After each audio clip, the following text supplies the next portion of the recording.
Juice കുടിക്കരുത്. അതെന്താ? എന്തുകൊണ്ട്?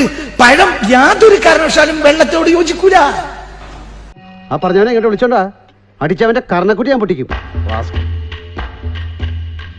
ജ്യൂസ് കുടിക്കരുത്. ജ്യൂസ് ജ്യൂസ് എന്നൊരു വർഗം ഉണ്ടല്ലോ, നമ്മളെ ശത്രുക്കളല്ലേ, അവര് കണ്ട ജ്യൂസ്. നിനക്കതൊക്കെ എങ്ങനെയാ സാധിക്കുന്നത്?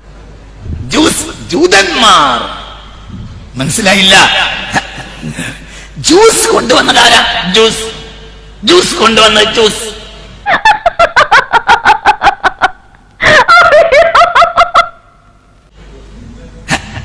ജ്യൂസ് കൊണ്ടുവന്നത് ജ്യൂസ്. ജ്യൂസ് ലോകത്ത് പണ്ടുണ്ടായിരുന്നില്ല. ജ്യൂസ് കൊണ്ടുവന്നത് ജ്യൂസ്.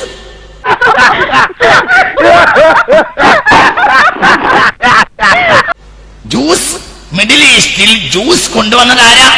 ജ്യൂസ്.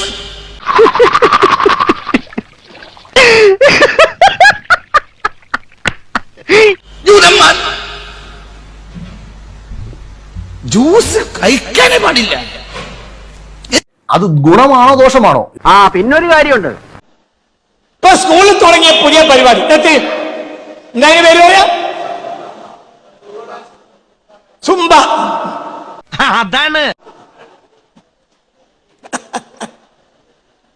സുംബ. എന്താണ്? എല്ലാ കുട്ടികളും ലഹരി കടിമയാകാതിരിക്കാൻ വേണ്ടി സുംബ.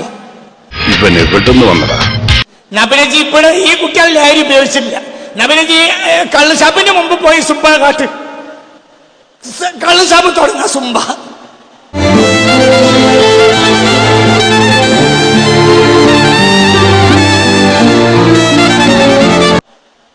അവിടെ ഒരു കള്ളുഷാപ്പ്, ഇവിടെ ഒരു സുംബ ക്ലബ്ബ്. കള്ളുഷാപ്പിൽ വരുന്നവരെ മുഴുവനും സുംബ അടുപ്പിക്കും. എത്ര വലിപ്പമുണ്ടല്ലോ. എന്ത് ഉണ്ണിക്ക് ലേശം സുഖമില്ലായ്മ ഉണ്ട്.